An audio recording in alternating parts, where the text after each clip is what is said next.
स्वागत है आपका हमारे चैनल अपब्रिंग्स क्लासेस पर। आज का टॉपिक है इनकोडर। इनकोडर डिजिटल इलेक्ट्रॉनिक्स में बहुत इम्पोर्टेंट टॉपिक है, इससे बहुत ध्यान से समझिएगा।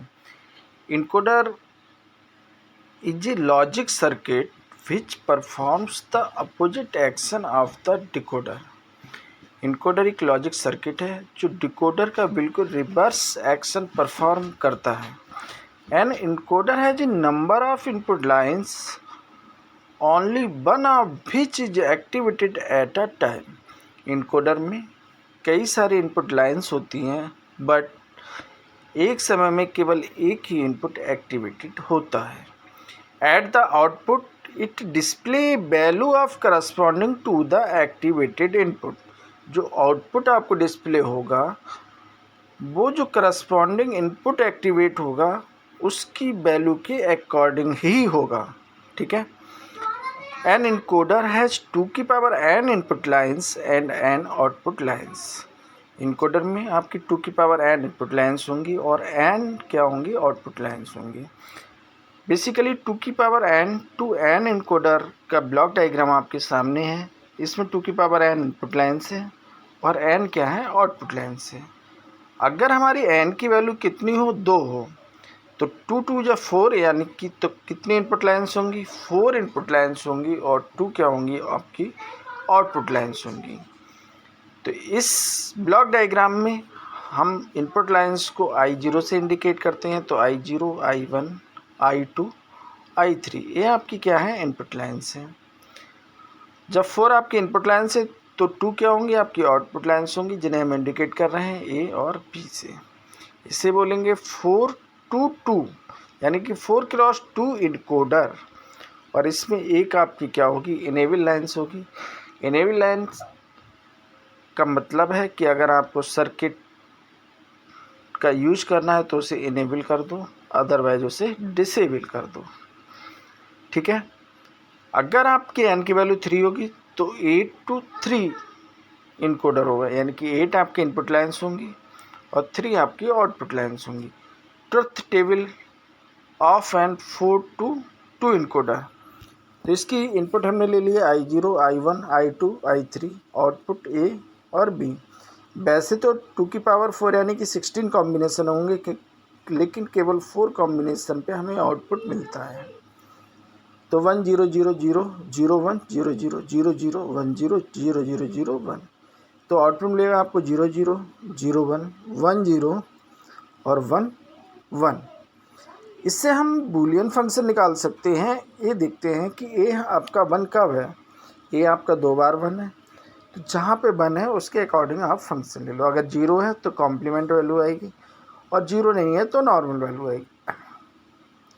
तो आउटपुट ए में जो फर्स्ट बना रहा है उसमें क्या है, I0 कॉम्प्लीमेंट है, यानी कि I0 dash, I1 dash, I2 की वैल्यू 1 है यानी कि I2 और I3 डैश से कॉम्प्लीमेंट बोल सकती हैं। सेकेंड 1 आपको कब मिल रहा है, जब I0 कॉम्प्लीमेंट है, I1 कॉम्प्लीमेंट है, I2 कॉम्प्लीमेंट है और I3।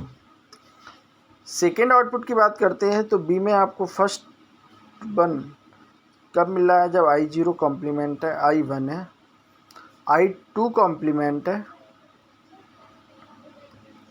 और I3 कॉम्प्लीमेंट है।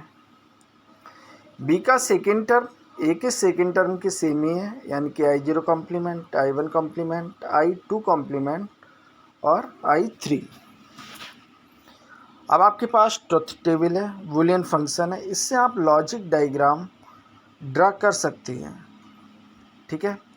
तो I0, I1, I2 और I3, इसमें एक सिंगल लाइन लेंगे हम जो नॉर्मल वैल्यू को इंडिकेट करेगी, और इसकी कॉम्प्लीमेंट वैल्यू के लिए आपको क्या लेना होगा, नॉट गेट से कनेक्टेड। क्योंकि नॉट गेट आप लोग जानते हैं क्या है, कि अगर आप उसमें ए देंगे तो आपको क्या मिलेगा, ए कॉम्प्लीमेंट, और ए कॉम्प्लीमेंट देंगे तो आपको क्या मिलेगा, ए। तो हमने नॉट गेट लगा दिया और उससे यानी कि जो रेड लाइन से वो हमारी कॉम्प्लीमेंट वैल्यू दर्शा रही हैं। ठीक है। यानी कि I0 जो रेड लाइन से वो I0 कॉम्प्लीमेंट देगी, ऐसे I1, सेम I2 और सेम I3। चलिए आउटपुट पे हम जाते हैं, तो आपको प्लस का साइन दिख रहा है, इसका मतलब आपको और गेट का भी यूज करना है।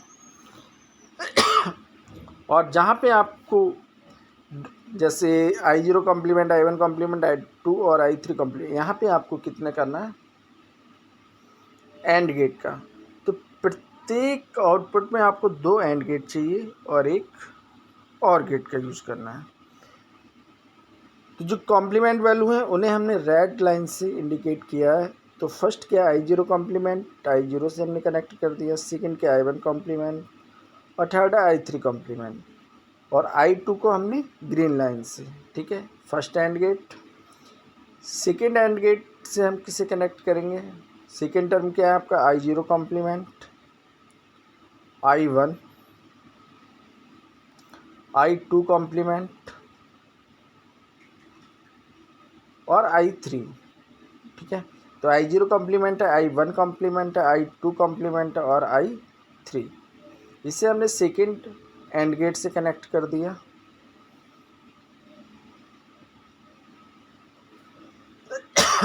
ठीक है, सेकेंड आउटपुट की बात करते हैं तो इसका फर्स्ट टर्म क्या है, I0 complement I1, I2 complement I3 complement. Again हमने एक एंड गेट लिया, तो I0 कॉम्प्लीमेंट ले लिया, ठीक है, I2 कॉम्प्लीमेंट और I3 कॉम्प्लीमेंट। I1 बचा, उसे हमने ग्रीन लाइन लिया और I1 कॉम, ठीक है, इसे हमने थर्ड एंड गेट्स। अब इसमें एक हमने एंड गेट का यूज क्यों कम किया, क्योंकि ए का जो सेकेंड टर्म है और बी का जो सेकेंड टर्म है वो दोनों क्या है आपके सेम है, तो उसके लिए हमें कोई अलग से एंड गेट लेने की कोई आवश्यकता नहीं है। फर्स्ट टू एंड गेट का जो आउटपुट है वो और गेट का क्या हो जाएगा, इनपुट हो जाएगा। तो यहाँ से आपको ए मिल जाएगा, यानी कि फर्स्ट आउटपुट आपको मिल जाएगा यहाँ से, ठीक है। अब सेकेंड आउटपुट के लिए आपको क्या करना होगा, सेकेंड आउटपुट के लिए आपको जो बी है,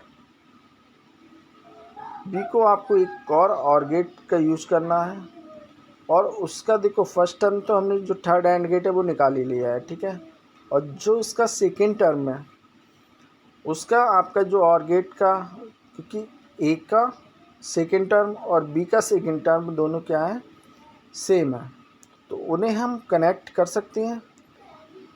तो यहाँ से आगे आपका एक और आपने और गेट लिया,